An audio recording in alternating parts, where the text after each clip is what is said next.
महाराष्ट्रातल्या विधानसभांच्या निवडणुकांचे निकाल लागले तरी देखील मुख्यमंत्री कोण या प्रश्नाचं उत्तर अजून आपल्याला मिळत नाहीये।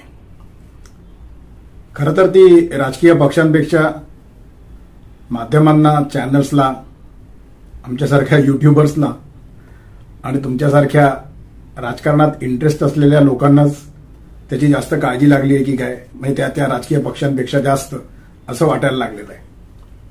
काही जण काल एकाचं नाव जाहीर करतायत युट्यूबर्स, आज पूर्णपणे युटर्न घेऊन दुसऱ्याचंच नाव जाहीर करतायत। अशा अनेक गोष्टी अनेक माध्यमांमधून चर्चिल्या जात आहेत। काय होणार आहे नक्की, कोण बसणार आहे मुख्यमंत्रीपदाच्या खुर्चीवरती, कोणाच्या गळ्यात मुख्यमंत्रीपदाची माळ पडणार आहे की कोणाच्या डोक्यावर मुख्यमंत्रीपदाचा मुकुट, तो काटेरी आहे का कसा आहे हे नंतर आपल्याला कळणारच आहे। तर नक्की काय होतंय हे जाणून घेण्यासाठी हा व्हिडिओ संपूर्ण अगदी शेवटपर्यंत बघा। ज्या चॅनलला तुम्ही भरभरून प्रतिसाद दिलाय गेल्या 2.5-3 महिन्यात, ते ऑफिशियल अजय निकते हे यूट्यूब चॅनल सर्वच व्हिडिओंसाठी बेल आयकॉन दाबून नोटिफिकेशन्स वेळच्या वेळी मिळवत जा। नमस्कार मित्रांनो, ऑफिशियल अजय निकतेमध्ये आपणा सर्वांचं स्वागत आहे। तुम्ही म्हणाल की आज बेल आयकॉन नक्की दाबा हे आवाहन पहिल्यांदाच का केलं सुरुवातीलाच? तर काही चाहते आहेत ज्यांना वाटतं की माझे सबस्क्रायबर वाढावेत, त्यामुळे त्यांनी मला गेले 8-10 दिवस मला व्हॉट्सअपच्या माध्यमातून कळवलं की ते प्रथम पहिल्यांदा देखील सांगत जा निकते साहेब। तर बघू, त्यांच्या आवडीसाठी त्यांचं ऐकलेलं आहे, बघूया काय होतंय ते। तर असो, 2-3 दिवसापूर्वी महाराष्ट्रातल्या विधानसभेच्या निवडणुकांचे निकाल लागले। आता मुख्यमंत्री पद कोणाला मिळते हा प्रश्न अनुत्तरित राहिलाय म्हणण्यापेक्षा चर्चेला जातोय, कारण त्याची घाई त्या राजकीय पक्षांना नाही तेवढी आपल्याला लागलेली आहे की काय, असं मी मगाशी म्हणालो तसं मला वाटतंय। कोणी म्हणतायत की बिहार पॅटर्न राबवणार आहेत का महाराष्ट्रामध्ये, कोणी आणखीन काही म्हणतंय, कोणी म्हणतंय की ज्यांच्या चेहरा दाखवून महायुतीने एवढी थम्पिंग मेजॉरिटी, पाशवी बहुमत, सुनामी लाट आल्यासारखं जे काय सगळी जी विशेषणं वापरली गेली आहेत ते मिळवलेले आहे, म्हणून मुख्यमंत्रीपद पुन्हा एकदा एकनाथ शिंदेंना द्यावं। काही जण म्हणतायत की 132-133 जागा या भारतीय जनता पक्षाच्या आलेल्या आहेत।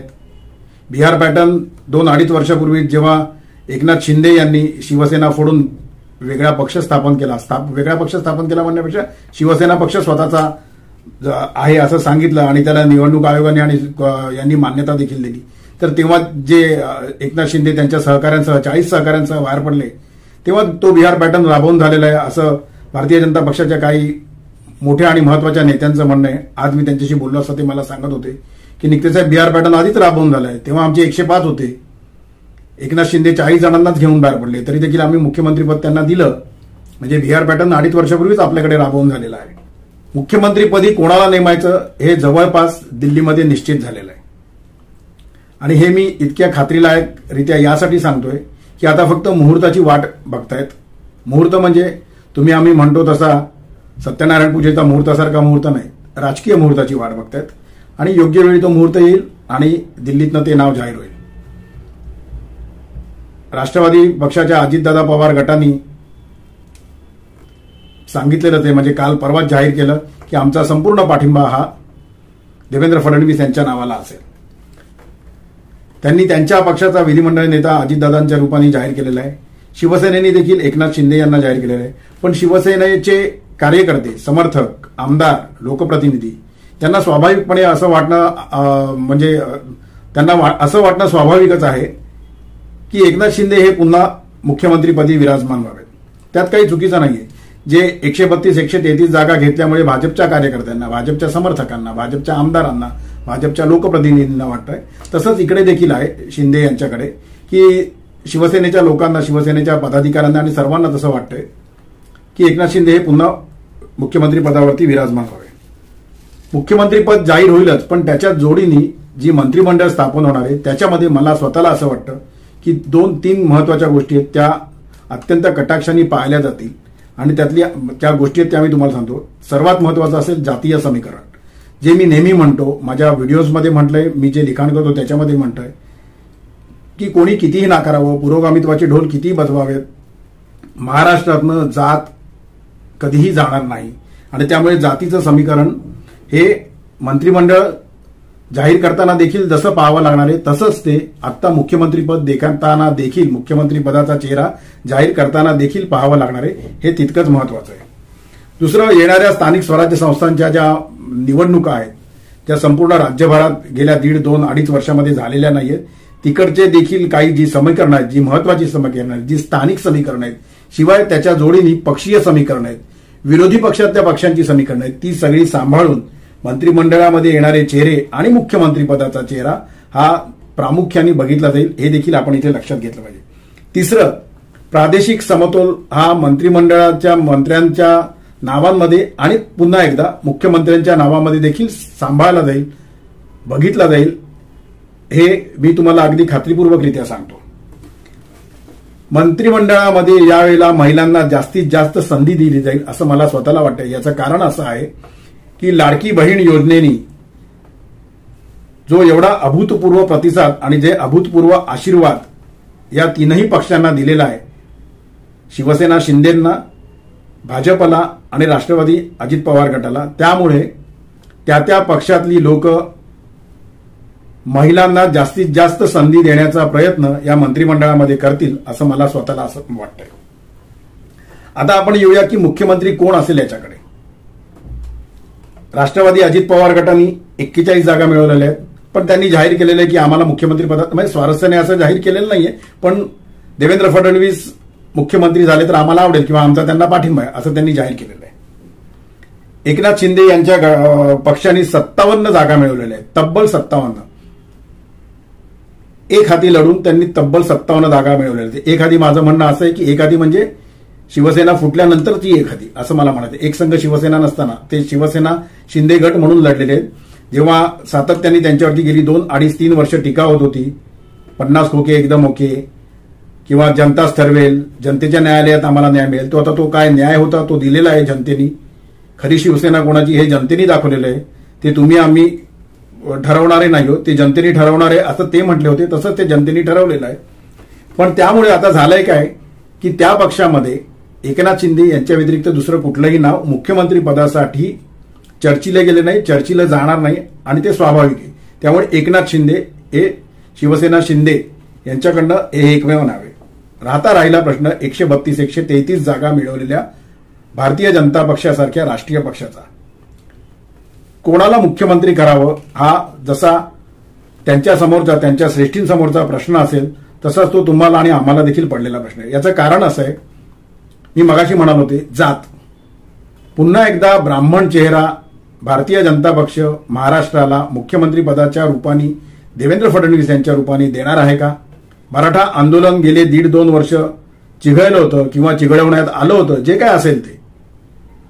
त्याच्यानंतर पुन्हा एकदा ब्राह्मण चेहरा देऊन एक वेगळा मेसेज जाणून बुजून, आपण असं म्हणूया की जाणून बुजून भारतीय जनता पक्ष आणि त्यांची श्रेष्ठी महाराष्ट्रातल्या जनतेला आणि मराठ्यांचा आंदोलनाचं ज्यांनी राजकारण केलं त्यांना देतील का? की केंद्रातनं नितीन गडकरी यांच्यासारख्या नेत्याला इथे पाठवलं जाईल? पण मला स्वतःला असं वाटतं की नितीन गडकरी इथे येण्यात किती स्वारस्य असेल त्यांना. याचं कारण असं आहे, तिकडे त्यांचं जे खातं आहे त्या खात्यातनं त्यांनी जे रिझल्ट ओरिएंटेड काम करून दाखवलेलं आहे, त्यांचा जो परफॉर्मन्स आहे, त्यांना जी त्या माध्यमातून प्रसिद्धी मिळतेय, त्यांना त्या माध्यमातून काम करायची जी संधी मिळतेय, ते नितीन गडकरी एवढी मोठी संधी आणि एवढं मोठं जे म्हणतात खातं जे संपूर्ण देशभर आहे ते सोडतील का? त्याच्यातनं मिळणारे जे इतर गोष्टी असतात, म्हणजे मी प्रसिद्धी आणि याच्याच म्हणतोय, बाकीचं काही मला म्हणायचं नाहीये, गैरसमज करून घेऊ नका. तर ते सोडून ते इथे राज्यापुरता मर्यादित राहतील का? अर्थात मुख्यमंत्रीपद फार मोठी गोष्ट आहे, त्याबद्दल काही वाद नाही, पण स्वतः नितीन गडकरी यांना त्याच्यामध्ये स्वारस्य असेल का? अर्थात हा तुमचा आमचा चर्चेचा प्रश्न आहे. संघाने एकदा सांगितलं, श्रेष्ठींनी एकदा ठरवलं तर त्यांना इथे येणं भागच पडेल, त्याबद्दल काही वादच नाही. तिसरा चेहरा आहे सुधीर मुनगंटीवारांचा. मी पुन्हा एकदा म्हणतोय, जातीचं गणित आहे म्हणून मी हे सांगतोय तुम्हाला. कोणी असं म्हणू शकेल की ती राजकीय कुवत म्हणजे मी कुवत असं म्हणत नाहीये, मी राजकीय कुवत असं म्हणतोय, ती आहे का? म्हणजे जिथे देवेंद्र फडणवीस आणि नितीन गडकरी यांचं नाव चर्चेत असताना सुधीर मुनगंटीवार ही तो चेहरा होऊ शकतो का?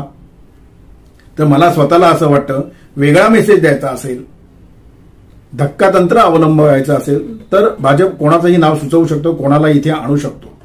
आणि एक सर्वात महत्वाचं नाव, ज्यांचं आमदारकीला ज्यांना तिकीट देखील मिळालं नव्हतं पण ते नंतर राष्ट्रीय महासचिव झाले भारतीय जनता पक्षाचे आणि त्यांनी संपूर्ण देशभरामध्ये अत्यंत उत्तम काम करून दाखवलं. पण असं म्हटलं जातं की त्यांना जाणून बुजून एका प्रकरणात गोवण्याचा प्रयत्न विरारच्या प्रकरणामध्ये करण्यात आला. त्या विनोद तावडेंना मुख्यमंत्री पदाचा चेहरा म्हणून भाजपचे श्रेष्ठी, भाजपचे धुरीण इथे मुद्दामून पाठवतील का? की विरारला झालेला जे प्रकरण होतं, विरारला त्यांच्याबद्दल करण्यात आलेले, त्यांच्याबद्दल घेण्यात आलेले जे आक्षेप होते त्याचा भारतीय जनता पक्षाला काडीचाही फरक पडलेला नाहीये. आमचा विनोद तावडे यांच्यावरती पूर्णपणे विश्वास आहे आणि म्हणूनच विरोधकांच्या, म्हणजे ज्याला आपण म्हणतो ना, विरोधकांचे दात घशात घालण्यासाठी त्यांच्यावरती जे आक्षेप घेतले जात होते त्या आक्षेपांना उत्तर देण्यासाठी म्हणून जाणून बुजून विनोद तावडेंना इथे पाठवलं जाईल का? जे काय होईल ते आपल्याला येत्या 2-4 दिवसात कळणारच आहे. पण अशी जी काही गणितं आहेत ती मी तुम्हाला मुद्दाम सांगितली. याचं कारण असं आहे, हा पक्ष भाजप आहे. इथे वडिलांच्या मनात आलं, आजोबांच्या मनात आलं, काकाच्या मनात आलं म्हणून हा पक्ष चालत नाही. तिथे निर्णय घेतले जातात. या पक्षात घराणेशाही नाही असं मला अजिबात म्हणायचं नाही. या पक्षात देखील घराणेशाही आहे. पण या पक्षातली घराणेशाही हे वेगळ्या धर्तीवरती वेगळ्या प्रकारे काम करत असते, हे इथे लक्षात घ्यायला पाहिजे. इथे घराणेशाही असली तरी सरंजामशाही नाहीये, हे लक्षात घेतलं पाहिजे. आणि म्हणून मी म्हणतोय की भाजप कोणाचं नाव डिक्लेअर करेल हे येत्या 3-4 दिवसात आपल्याला कळणारच आहे. आता राहिला प्रश्न की मग एकनाथ शिंदेचं काय? एकनाथ शिंदेंना ते कुठल्या प्रकारे मॅनेज करतील, काय करतील की ज्यामुळे हे गेले 3-4 दिवस जे दाखवलं जात आहे की शिंदे नाराज आहेत, शिंदेचे कार्यकर्ते नाराज आहेत, शिंदेचे पदाधिकारी नाराज आहेत, तर ते खरोखर तसं आहे का की त्या जाणून बुजून सोडण्यात आलेल्या माध्यमांमधनं बातम्या आहेत, हे देखील आपणाला इथे बघायला लागणार आहे. एक लक्षात घ्या मित्रांनो, मी मगाशी म्हटल्याप्रमाणे एकनाथ शिंदे हे मला जे काही थोडंफार माहिती आहे त्यांच्याबद्दल किंवा मी जे काही त्यांना बघितलंय त्याबद्दल मी सांगतो तुम्हाला, हे अत्यंत जमिनीवरती राहून काम करणारा माणूस आहे, अत्यंत समंजस आहे, अत्यंत परिपक्व आहे. गेल्या 2.5-3 वर्षात मुख्यमंत्री म्हणून त्यांनी केलेल्या कामातनं, त्यांच्या वागण्यातनं, त्यांच्या बॉडी लँग्वेजमधनं तुम्हाला हे नक्की कळून येईल, हे तुम्ही नक्की तुम्हाला हे जाणवलं असेल. म्हणून मी ते मगाशी म्हणतोय त्याप्रमाणे कार्यकर्त्यांना, समर्थकांना आणि पदाधिकाऱ्यांना वाटणं याच्यामध्ये काही गैर नाही. आणि तीच गोष्ट देवेंद्र फडणवीस यांच्या बाबतीत देखील आहे. त्यांच्यासारखा मॅच्युअर्ड पॉलिटिशियन, मला स्वतःला असं वाटतं की एवढी टीका वैयक्तिक, एवढी टीका त्यांच्या कुटुंबावरती, एवढी टीका त्यांच्या जातीपातीवरती होऊन देखील देवेंद्र फडणवीस यांनी कधी त्याला वेगळ्या पद्धतीने, वेगळ्या आवाजात, वेगळ्या बॉडी लँग्वेजमध्ये उत्तर दिले असं मला वाटत नाही. त्यामुळे ही जी काही मुख्यमंत्री पदासाठी शिंदे आणि फडणवीस यांच्यामध्ये तीव्र चुरस आहे किंवा ज्याला म्हणता येईल ना की पॉलिटिकल बॅटल सुरू आहे, असं काही आहे जे चॅनलमध्ये दाखवलं जात आहे, जे वृत्तपत्रांमध्ये दाखवलं जात आहे, असं काही घडलंय, असं काही असेल असं मला स्वतःला वाटत नाही. काही माध्यमांनी म्हणजे बातमी कशी चालवायची आणि काय असतं ती जाणून बुजून चालवली जाते की काय मला कळत नाही. काही जण म्हणतात की भारतीय जनता पक्षाने राष्ट्रवादी, अजितदादा पवार गटाला आणि शिंदेंना काही उमेदवार दिले होते आणि जे उमेदवार आता निवडून आलेले आहेत, म्हणजे त्यांच्याकडचे भाजपची माणसं त्यांनी राष्ट्रवादी काँग्रेसमधनं उभी केली आणि शिवसेनेतनं उभी केली आणि ती आता निवडून आलेली आहेत, मग ती काय करणार? म्हणजे ती कमळ या चिन्हावरती निवडून नाही आलेली राष्ट्रवादी पक्षातनं किंवा शिवसेना शिंदे गटातनं, ती शिवसेना शिंदे गटातनं धनुष्यबाणावर निवडून आलेली आहे. ती राष्ट्रवादी अजित पवार गटातनं घड्याळ या चिन्हावरती निवडून आलेली आहे. त्यांना त्यांचा व्हीप जो असतो तो मान्य करावा लागेल. ते काय 2 जण, 4 जण, 8 जण, 10 जण, ते काय तो पक्ष सोडून उद्या जर का काही वेगळं चिन्ह आलं मुख्यमंत्री पदाच्या चेहऱ्यावरनं, म्हणजे वेगळं चित्र आलं मुख्यमंत्री पदाच्या चेहऱ्यावरनं, तर ते काही जे भाजपनी राष्ट्रवादीमध्ये पाठवलेले किंवा भाजपनी शिवसेनेकडे पाठवलेले आमदार किंवा उमेदवार हे काही परत भाजपमध्ये येऊ शकत नाहीत. असं कधीही घडू शकत नाही. याचं कारण असं आहे की ते त्या घड्याळ या चिन्हावरती किंवा ते त्या धनुष्यबाण या चिन्हावरती आलेले आहेत.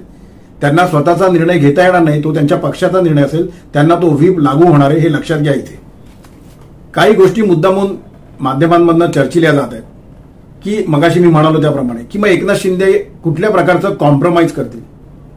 मला वाटत नाही असं काही कॉम्प्रोमाइज वगैरे असं काही करावं लागेल त्यांना.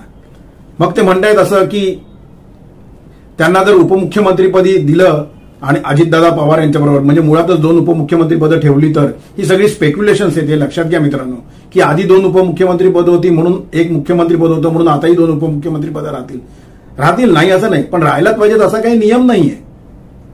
राहतीलही, पण जर का 2.5 वर्ष देवेंद्र फडणवीस हे मुख्यमंत्रीपद 5 वर्ष भूषवल्यानंतर 2.5 वर्ष उपमुख्यमंत्रीपदी राहू शकतात, तर 2.5 वर्ष मुख्यमंत्रीपदी राहिलेले एकनाथ शिंदे का नाही उपमुख्यमंत्रीपदी राहणार? माध्यमांमध्ये या चर्चा होतात याचं मला फार आश्चर्य वाटतं मित्रांनो, खरंच तुम्हाला सांगतो. हा, त्याच्या बदल्यात त्यांच्या काही मागण्या असतील, त्या मागण्या मान्य करून येतील, काही जास्त चांगली खाती घेतील असं होऊ शकतं. त्यांचे जे सुपुत्र आहेत खासदार डॉक्टर श्रीकांत शिंदे, त्यांना एखादं चांगलं केंद्रामध्ये मंत्रीपद मिळू शकतं. काही मागण्या असतात ज्या काही मान्य होऊ शकतात, त्याच्यावरती ज्याला म्हणतात निगोशिएशन्स होऊ शकतात.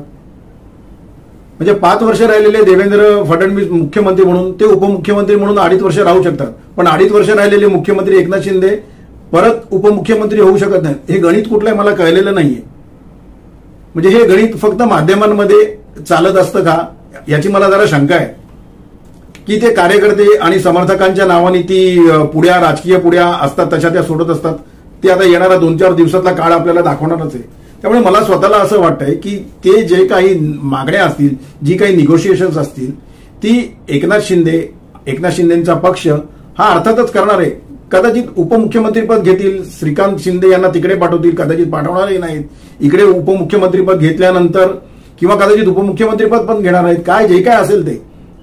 किंवा उपमुख्यमंत्रीपद घेतल्यानंतर गृह खातं आहे, वित्त खातं आहे म्हणजे अर्थ, नंतर पाटबंधारे आहे, नगरविकास आहे, महसूल आहे, अशी काही महत्वाची खाती ते स्वतःकडे ठेवतील, जे काय असेल ते. पण म्हणजे हे जे गणित आहे की 2.5 वर्ष मुख्यमंत्रीपदही राहिले, आता मग उपमुख्यमंत्रीपद कसं होणार, म्हणजे ही काळजी मुळातच विरोधी पक्षांना महायुतीमध्ये जे काही एकजिन्सीपणा, एकसंघपणा जो निवडून आणण्यामध्ये त्यांनी दाखवलेला आहे त्याच्यामध्ये कुठेतरी खोट पाडायची, त्याच्यामध्ये काहीतरी खट्टू वाजवून घ्यायचं, याच्यासाठी या सोडलेल्या बातम्या आहेत असं मला स्वतःला वाटतं. लक्षात घ्या मित्रांनो तुम्ही, काल परवा 2 दिवसापूर्वी दिल्लीमध्ये एक मोठं फंक्शन होतं म्हणण्यापेक्षा ओम बिर्ला यांच्या मुलीचं रिसेप्शन होतं. त्यासाठी महाराष्ट्रातले काही राजकीय नेते दिल्लीमध्ये गेले होते. मग तिथे ते मुरलीधर मोहोळ अण्णा असतील, त्यांना अमित शहा यांनी बोलवून घेतलं होतं. मग ते त्यांना भेटले. मग मुरलीधर मोहोळ अण्णा मुख्यमंत्री होऊ शकतील अशा पुढ्या सोडल्या गेल्या. कदाचित होतीलही, कारण ते धक्कातंत्र आहे भाजपचं, भाजप काही करू शकतं. मग सुधीर मुनगंटीवार राजनाथ सिंह यांना जाऊन भेटले, म्हणून सुधीर मुनगंटीवारांचं पण नाव आलं. मी मगाशी जी नावं घेतलेली आहेत ती याच्यासाठी आहेत, ही सगळी जी आहेत ती स्पेक्युलेशन्स आहेत. ही स्पेक्युलेशन्स माध्यमांमधनं दाखवली जातात, वृत्तपत्रांमधनं चर्चिली जातात, वृत्तपत्रांमध्ये त्याच्या बातम्या होतात. काही बातम्या या मुद्दामून सोडलेल्या असतात, काही बातम्या जाणून बुजून दाखवल्या जावा याची काळजी तो पक्ष घेतो किंवा कदाचित विरोधी पक्ष देखील घेतो की मुद्दामून याचं नाव चालवा. आणि अशा गोष्टी या गेल्या काही वर्षांमध्ये, गेल्या काही टर्म्समध्ये प्रामुख्याने महाराष्ट्रामध्ये घडलेल्या आपण पाहिलेल्या आहेत. हे इथे लक्षात घ्या मित्रांनो. मी मगाशी जे म्हणालोय तुम्हाला ते की असं काही होईल एकनाथ शिंदे यांच्या बाबतीत असं मला वाटत नाही. याचं कारण असे की मी स्वतः माझं जे आकलन आहे, मुख्यमंत्री एकनाथ शिंदे म्हणजे आता माजी मुख्यमंत्री म्हणूया कारण त्यांनी आज राजीनामा दिले, तर एकनाथ शिंदे आणि त्यांचे पुत्र खासदार डॉक्टर श्रीकांत शिंदे हे अत्यंत पॉलिटिकली प्रोफेशनल ज्याला म्हणतात तसे आहेत. याचं कारण तुम्हाला एक छोटंसं उदाहरण देतो, म्हणजे हा व्हिडिओ आपण आता संपवूया कारण तो इतका मोठा होण्यासारखी काही आवश्यकता नाहीये. जाणून बुजून मी तुम्हाला सांगतो त्यांच्या मतदारसंघातली गोष्ट आणि म्हणून मी तुमच्या मुद्दामून लक्षात आणून देतो. उल्हासनगरचे ओमी कलानी आणि कल्याण ग्रामीणचे राजू पाटील या दोन्ही व्यक्तींनी, या दोन्ही राजकीय नेत्यांनी श्रीकांत शिंदे हे खासदारकीसाठी उभे असताना ते निवडून यावे म्हणून अक्षरशः जीवाचं रान केलं होतं. हे श्रीकांत शिंदे यांनी निवडून आल्यानंतर त्यांच्या भाषणात देखील सांगितलेलं आहे. आणि त्यांचा अत्यंत जवळचा माणूस कल्याण पूर्वमधला महेश गायकवाड, ही तिन्ही लोक ज्यांची मी नावं घेतली एक म्हणजे राजू पाटील यांच्या विरुद्ध शिवसेनेने स्वतःचा उमेदवार उभा केला, राजेश मोरे, ते निवडून आले.